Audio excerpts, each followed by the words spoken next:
Okay, so now we've gone through and we've hit the web servers. Our next step is then to look at the web applications. And again, you're going to see some duplication here because, again, the application is web-based. Therefore, the same tests that we implement against web servers can actually be used against web applications. So what is the actual goal here? Well, what we're trying to accomplish is, again, we're looking for vulnerabilities that are caused either by the application and or applications that are running on top of these web services.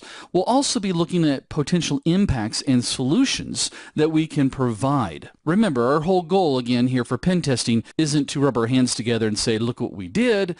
It's more of, this is how we can help protect you. And then, of course, we want to make sure that we work through each of those weaknesses that we discover. And typically, we find the most errors at this level of our pen test because, again, there are so many different components going on. Not only do we have the operating system OS that we have to worry about it being patched, but we have, again, the web server and making sure that it's patched. We have the application and all the underlying code that's included with that. So it's a multi-step pen testing environment.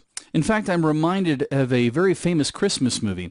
It comes on every single year. It's called Santa Claus is Coming to Town.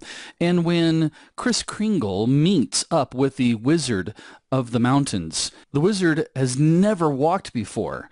And Kris Kringle teaches him how to walk. And he says, you know, it's just putting one foot in front of the other. And now a lot of you probably have that song going through your heads. Sorry about that. But it's the same concept here.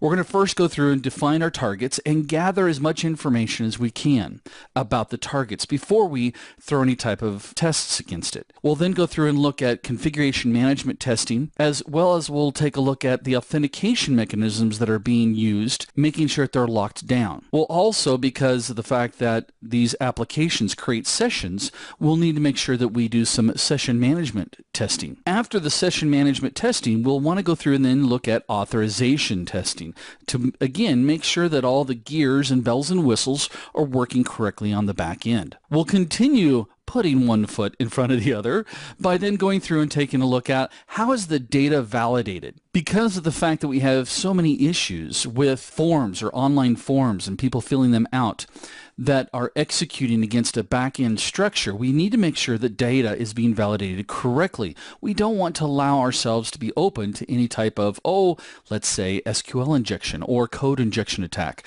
that can be done if we're not validating that data.